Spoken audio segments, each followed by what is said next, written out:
शून्य से एक शतक बने, शून्य से एक शतक बने, अंक की मन भावना, भारती की जय विजय हो, ले हृदय में प्रेरणा, कर रहे हम साधना, मातृभू आराधना। पिछले साल लोकसभा चुनाव के बाद ऐसी खबरें खूब उड़ी कि बीजेपी और आरएसएस के बीच बहुत तनाव है, नरेंद्र मोदी और संघ के बीच मामला ठीक नहीं है। इंडी गठबंधन वाले भी खूब माहौल बना रहे थे और अपने लिए मौका देख रहे थे, लेकिन एक साल के अंदर ही देखिए कि कैसे पूरा नैरेटिव खत्म होता चला जा रहा है। इसी साल मार्च में नरेंद्र मोदी 11 साल में पहली बार प्रधानमंत्री के तौर पर आरएसएस के हेडक्वार्टर गए। 15 अगस्त के अपने भाषण में प्रधानमंत्री मोदी ने आरएसएस की राष्ट्र सेवा के लिए जमकर तारीफ की।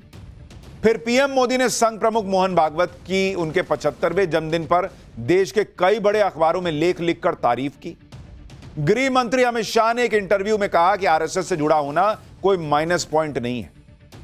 यानी एक जो धारणा बनाई जा रही थी कि बीजेपी को अब संघ की जरूरत नहीं, बीजेपी अब संघ से अलग है, या बीजेपी और संघ के बीच सब कुछ ठीक नहीं है, वो धारणा नरेंद्र मोदी ने खुद सक्रिय होकर खत्म कर दी। क्योंकि बीजेपी जानती है, नरेंद्र मोदी जानते हैं कितना भी वो काम कर लें, लेकिन संघ जिस तरह से जमीनी स्तर पर काम करता है, दोनों की जुगलबंदी जरूरी है। और इसीलिए नरेंद्र मोदी ये काम लगातार कर रहे हैं। जैसे आज ही प्रधानमंत्री मोदी ने ऐसा काम किया जो संघ के लिए आजाद भारत के इतिहास में कोई नहीं कर सका। आजादी के बाद पहली बार आज ऐसा हुआ कि आरएसएस पर डाक टिकट जारी हुआ है। आजादी के बाद पहली बार ऐसा हुआ कि भारत की किसी करेंसी पर भारत माता और संघ के स्वयंसेवक दिखे। आरएसएस के 100 साल पूरे होने पर प्रधानमंत्री मोदी ने संघ पर विशेष डाक टिकट और 100 रुपए का खास सिक्का जारी किया। मतलब संघ के लिए आज पीएम मोदी ने फ्रंट फुट पर खुद बैटिंग की। पीएम मोदी ने संघ के लिए क्या क्या कहा, संघ का वो कौन सा खास गिफ्ट है उन्होंने दिया संघ को, वो भी आज आपको बताऊंगा। लेकिन पीएम मोदी और संघ की जुगलबंदी को देखकर विपक्ष को कैसे ऊपर से नीचे तक आग लग गई है। क्योंकि विपक्ष तो लोकसभा चुनाव से यही माहौल बना रहा था कि भाई दोनों में खटपट है, 75 साल बाद मोदी रिटायर हो जाएंगे और उसके बाद उनका नंबर आएगा। लेकिन आज तो उल्टा हो गया। अब तो यह चीज और पुख्ता हो गई कि पीएम मोदी तो अभी कहीं नहीं जाने वाले। पूरा संघ पीएम मोदी के साथ डटकर खड़ा है। और आज संघ और नरेंद्र मोदी की जबरदस्त ट्यूनिंग पर इंडी वाले क्या बोल रहे हैं, उनको कैसे आग लग गई है, कैसे अटल बिहारी वाजपेयी से लेकर नरेंद्र मोदी तक संघ की पाठशाला में राजनीति के टॉपर बने, राहुल गांधी को इससे क्या सबक लेना चाहिए, सब दिखाऊंगा। लेकिन पहले जो आज हुआ है, जिससे बड़ी आग लगी है विपक्ष को, उसकी एक झलक देखिए।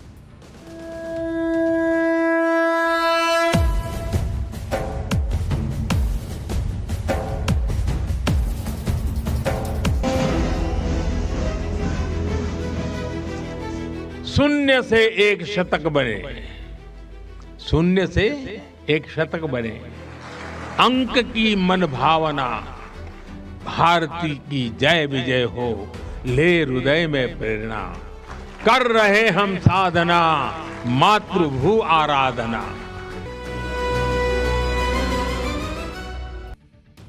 प्रधानमंत्री मोदी ने संघ की कैसे तारीफ की और उस तारीफ को सुनकर कैसे विपक्ष संघ पर टूट पड़ा, यह सब बताऊंगा।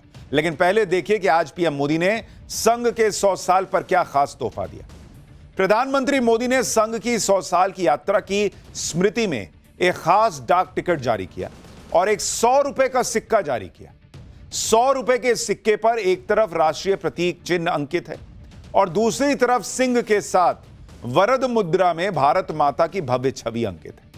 भारत माता की छवि के साथ ही स्वयंसेवकों को भक्ति और समर्पण भाव से उनके समक्ष नतमस्तक दिखाया गया।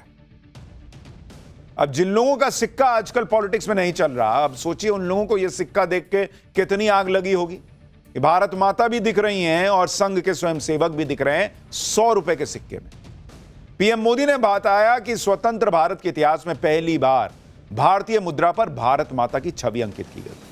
इस सिक्के के ऊपर संघ का बोध वाक्य भी अंकित है, राष्ट्रीय स्वाहा इदम राष्ट्राय इदम नमम। इसका अर्थ होता है कुछ मेरा नहीं है, हमारा सब कुछ राष्ट्र के प्रति समर्पित है। भारत माता की तस्वीर के साथ स्वयंसेवकों की छवि अंकित कर आज पीएम मोदी ने संघ के उन आलोचकों को मुंहतोड़ जवाब दिया जो संघ की राष्ट्र प्रेम की भावना पर सवाल उठाते हैं। एक बार पीएम मोदी को सुनिए, फिर आपको बताता हूं कि इसका इंपैक्ट कैसे राहुल गांधी और इंडिया अलायंस की 2047 तक की पॉलिटिक्स का पैकअप कर देगा।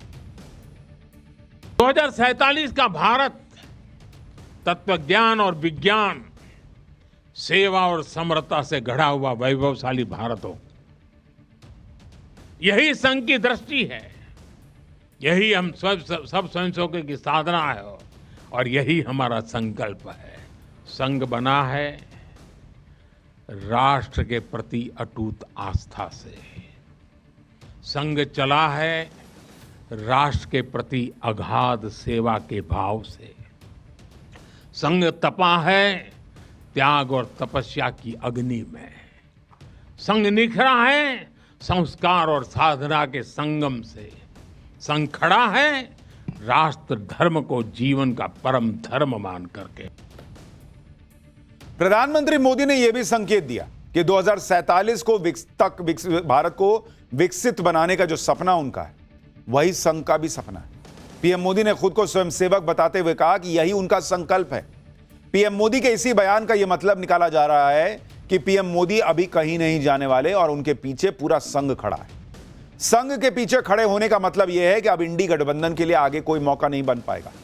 एक मौका इन्हें 2024 के लोकसभा चुनाव में हाथ आता लगा था, क्योंकि तब बीजेपी की तरफ से बातें भी हुई थी कि उन्हें अब संघ की जरूरत नहीं रह गई वगैरह वगैरह। लेकिन इसका नतीजा यह हुआ कि बीजेपी 240 सीट पर आ गई। लेकिन लोकसभा चुनाव के बाद से बीजेपी और संघ ने फिर से साथ मिलकर जोर लगाया और उसका नतीजा यह हुआ कि चुनाव के बाद चुनाव बीजेपी ने जीते। आप देखिए 2024 के बाद जो लोकसभा के चुनाव हुए, उसके बाद बीजेपी हरियाणा जीती, बीजेपी महाराष्ट्र जीती और उसके बाद दिल्ली 26 साल बाद बीजेपी ने वहां सरकार बनाई। और बात सिर्फ इलेक्शन जीतने की नहीं है। आज पीएम मोदी ने देश के सामने जो चुनौतियां हैं उसका जिक्र किया और यह भी कहा कि इन चुनौतियों से निपटने का रोड मैप भी आरएसएस के पास है। यानी पीएम मोदी ने साफ मैसेज दे दिया बॉस कि किसी को आग लगती है तो लगे, लेकिन संघ को साथ लेकर ही देश चुनौतियों से निपट सकता है। सुनिए एक बार। आज के समय की चुनौतियां अलग है, संघर्ष भी अलग है।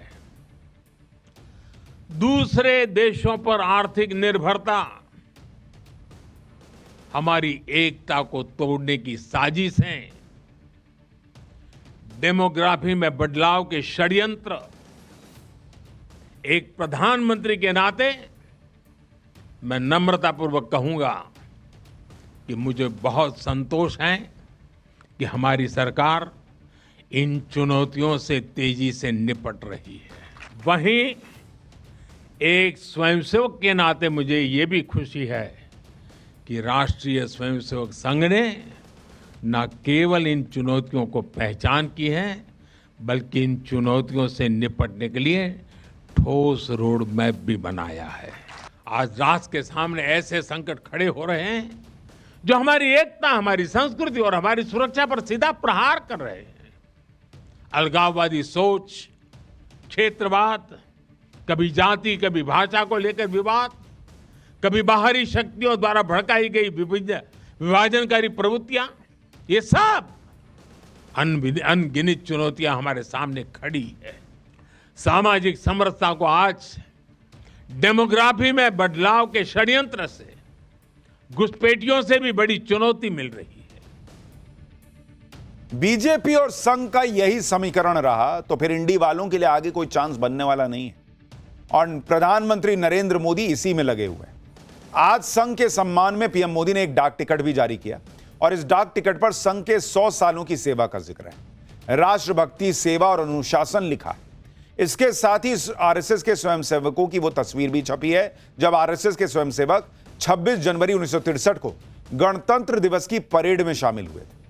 ये तस्वीरें 1963 की हैं जब जवाहरलाल नेहरू प्रधानमंत्री थे और तब दिल्ली में रिपब्लिक डे परेड में आरएसएस के स्वयंसेवक पहुंचे थे। ऐसा दावा किया जाता है कि खुद जवाहरलाल नेहरू ने आरएसएस को रिपब्लिक डे की परेड में शामिल होने के लिए दिल्ली बुलाया था। तब जवाहरलाल नेहरू ने आरएसएस को देशभक्तों का संगठन कहा था। आरएसएस के 3000 स्वयंसेवक कम समय में दिल्ली पहुंचे और फुल ड्रेस के साथ रिपब्लिक डे परेड में शामिल हुए। लेकिन संघ के इस दावे पर कांग्रेस सवाल उठाती रही है। इस बात को लेकर बहुत विवाद हो चुका है। लेकिन आज डाक टिकट में 1963 का जिक्र करके पीएम मोदी और संघ ने बता दिया कि संघ के खिलाफ एजेंडा चलाने से संघ बैकफुट पर ना जाने वाला। इतना ही नहीं, विपक्ष अक्सर आजादी के आंदोलन का नाम लेकर भी संघ को टारगेट करता है कि संघ का उसमें कोई योगदान नहीं है। लेकिन संघ के योगदान पर सवाल उठाने वालों को आज पीएम मोदी ने तगड़ा जवाब दिया। एक बार वो भी सुन लीजिए, फिर आपको बताता हूं कि कांग्रेस को कैसे आज आग लगी हुई है। आजादी की लड़ाई के समय देखें तो परम पूज्य डॉक्टर हेडगेवार जी समेत अनेक कार्यकर्ता ने स्वतंत्रता आंदोलन में हिस्सा लिया। डॉक्टर साहब कई बार जेल तक गए। आजादी की लड़ाई की कितने ही स्वतंत्रता सेनानियों को संघ संरक्षण देता रहा, उनके साथ कंधे से कंधा मिलाकर काम करता रहा। 1942 में 1942 में जब चिमूर में अंग्रेजों के खिलाफ आंदोलन हुआ तो उसमें अनेक स्वयंसेवकों को अंग्रेजों के भीषण अत्याचार का सामना करना पड़ा। आजादी के बाद भी हैदराबाद में निजाम के अत्याचारों से के खिलाफ संघर्ष से लेकर गोवा के स्वतंत्रता आंदोलन और दादरा नगर हवेली की मुक्ति तक संघ ने कितने ही बलिदान दिए और भाव एक ही रहा, राष्ट्र प्रथम।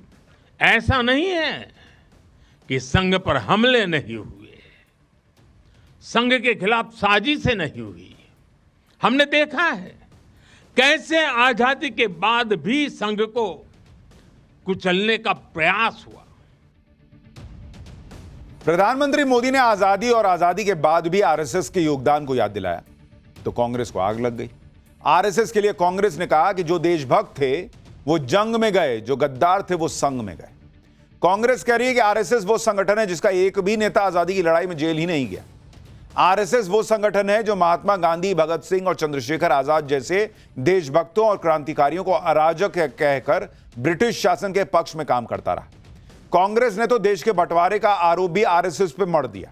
यह भी आरोप लगाया कि देश में अधिकतर समस्याओं की जड़ आरएसएस है। कांग्रेस के नेता आरएसएस को कोसने में कैसे कैसे बयान दे रहे हैं, एक बार सुनिए, फिर इसकी सच्चाई भी बताता हूं। आरएसएस की सराहना प्रधानमंत्री मोदी किस बात के लिए कर रहे हैं? आरएसएस की सराहना क्या इस बात के लिए की जाए कि उन्होंने आजादी के आंदोलन में अपनी छोटी उंगली का छोटा नाखून नहीं कटाया? आज उनकी सराहना इसलिए करी जाए कि आजादी के आंदोलन में वो अंग्रेजों को माफीनामे लिखते थे, मुखबिरी करते थे? प्रधानमंत्री को चाहिए कि आरएसएस के बनने के बाद 25 साल आरएसएस का क्या रोल रहा है, 1925 से लेके और 1947 और 48 तक, वो रोल बताएं ताकि देश के लोगों को ये समझने में आसानी रहे कि देशभक्ति की परिभाषा क्या होती है। आप फ्रीडम फाइटर्स के खिलाफ रहे, आप ब्रिटिश गवर्नमेंट के हिमायत में खड़े हो गए। जो लोग कहते हैं कि संघ ने आजादी की लड़ाई में कुछ किया ही नहीं, उन्हें संघ की स्थापना करने वाले डॉक्टर हेडगेवार के बारे में जानना चाहिए कि वो 2 बार जेल गए थे। पहली बार वो अगस्त 1921 में नागपुर जेल गए जब ब्रिटिश राज ने उनके भाषण देने पर रोक लगा दी थी और वो उन्होंने नहीं माना। उन्हें 1 साल की जेल हुई और वो जुलाई 1922 में रिहा हुए। दूसरी बार वो 1930 में बापू के नमक सत्याग्रह के दौरान अकोला जेल गए। उन्हें 9 महीने जेल की सजा हुई थी। कांग्रेस से मतभेद होने के बावजूद डॉक्टर हेडगेवार और संघ के कार्यकर्ताओं ने सत्याग्रह में हिस्सा लिया था। जो लोग आजादी की लड़ाई में संघ के योगदान पर सवाल उठा रहे हैं, उन्हें यह भी याद रखना चाहिए कि कैसे बंटवारे के वक्त जब शरणार्थी पाकिस्तान से जान बचाकर आए थे तो संघ के स्वयंसेवकों ने ही उनकी मदद की थी और अपनी जान की बाजी लगा दी थी। उस वक्त संघ को लेकर शरणार्थियों में ऐसा भरोसा बढ़ गया था कि शरणार्थी कांग्रेस कार्यकर्ताओं से ज्यादा संघ के स्वयंसेवकों पर भरोसा करते थे। आरएसएस के बड़े प्रचारक श्रीधर पराधर और माणिक चंद्र वाजपेयी के मुताबिक बंटवारे के वक्त अमृतसर में संघ ने पाकिस्तान से आए शरणार्थियों की मदद के लिए कैंप्स तक लगाए। इसी तरह के कैंप कांग्रेस कार्यकर्ताओं ने भी लगाए थे। जब वेस्ट पंजाब से अमृतसर स्टेशन पर ट्रेन आती थी तो संघ के स्वयंसेवक काले रंग की कैप पहनकर स्टेशन आते थे और उसी स्टेशन पर कांग्रेस के कार्यकर्ता सफेद कैप पहनकर आते थे। ट्रेन से आने वाले ज्यादातर शरणार्थी कैप का रंग देखकर संघ और कांग्रेस कार्यकर्ताओं के बीच अंतर करते थे और ज्यादातर लोग संघ के स्वयंसेवकों के कैंप में जाते थे, क्योंकि उन्हें कांग्रेस और उनके कार्यकर्ताओं पर भरोसा नहीं था। उनके अंदर कांग्रेस को लेकर गुस्सा था। शरणार्थियों के अंदर यह भाव था कि कांग्रेस की वजह से उन्हें अपना सब कुछ छोड़कर रिफ्यूजी बनना पड़ रहा है। और आज कांग्रेस के नेता वो बहुत सवाल पूछ रहे हैं कि आरएसएस ने कानी उंगली की छोटा नाखून भी नहीं कटवाया। आज संघ की तारीफ करते हुए पीएम मोदी ने भी आजादी से पहले और आजादी के बाद संघ ने क्या किया उसके बारे में बताया। पीएम मोदी ने बताया कि कैसे 62 की जंग हो या 71 की जंग, कोई प्राकृतिक आपदा हो, कोविड हो, हर मुश्किल घड़ी में स्वयंसेवक सेवा भाव के साथ तत्पर रहे। पीएम मोदी ने पूर्व राष्ट्रपति डॉक्टर एपीजे अब्दुल कलाम और प्रणब मुखर्जी का जिक्र करते हुए कहा कि उनके जैसे दिग्गज भी संघ की सेवा भाव को देखकर हैरान थे। सुनिए एक बार पीएम क्या कह रहे हैं, फिर आपको बताता हूं कि कलाम साहब ने कैसे आरएसएस को प्रेज किया था, उसकी तारीफ की थी। खुद कष्ट उठाकर दूसरों के दुख हरना, ये हर स्वयंसेवक की पहचान है। याद करिए 1962 के युद्ध का वो समय, संघ के स्वयंसेवकों ने दिन रात खड़े रहकर सेना की मदद की, उनका हौसला बढ़ाया, सीमा पर बसे गांवों में मदद पहुंचाई। एक बार पूर्व राष्ट्रपति डॉक्टर एपीजे अब्दुल कलाम चित्रकूट गए थे। वहां उन्होंने नानाजी देशमुख जिस कार्य को कर रहे थे उस आश्रम स्थान को देखा था, वहां के सेवा कार्य देखे, वो हैरान रह गए थे। उसी प्रकार से पूर्व राष्ट्रपति प्रणब मुखर्जी भी जब नागपुर गए तो वो भी संघ के अनुशासन, संघ की सादगी, उसको देखकर बहुत प्रभावित हुए थे। प्रधानमंत्री मोदी ने संघ की बात करते हुए एपीजे अब्दुल कलाम और प्रणब मुखर्जी का जिक्र किया। दरअसल राष्ट्रपति पद पर रहते हुए 1 नवंबर 2006 को डॉक्टर एपीजे अब्दुल कलाम मध्य प्रदेश के चित्रकूट गए थे और आरएसएस प्रचारक नानाजी देशमुख से मिले थे। तब डॉक्टर कलाम ने नानाजी देशमुख के प्रयासों की तारीफ की थी और डॉक्टर कलाम ने तब कहा था कि मैं चित्रकूट में नानाजी देशमुख और उनकी टीम से मिला, जो दीनदयाल रिसर्च इंस्टीट्यूट से जुड़ी हुई है। इस संस्था ने जिस अनोखे तरीके से गांव में विकास का मॉडल अपनाया है वो भारत के लिए बहुत उपयुक्त है। डॉक्टर कलाम ने दीनदयाल रिसर्च इंस्टीट्यूट की उन प्रयासों की तारीफ की थी जिसमें चित्रकूट के 80 गांव में कोई विवाद ही नहीं था। ये विवाद आपस में ही सुलझा लिए जाते थे, अदालत जाने की जरूरत ही नहीं पड़ती थी। इतना ही नहीं, साल 2014 में डॉक्टर अब्दुल कलाम नागपुर में आरएसएस के हेडक्वार्टर गए थे। वहां उन्होंने आरएसएस के संस्थापक डॉक्टर हेडगेवार को श्रद्धांजलि तक दी थी। पूर्व राष्ट्रपति प्रणब मुखर्जी ने भी संघ की तारीफ की थी। साल 2018 में प्रणब मुखर्जी नागपुर में आरएसएस के हेडक्वार्टर गए थे।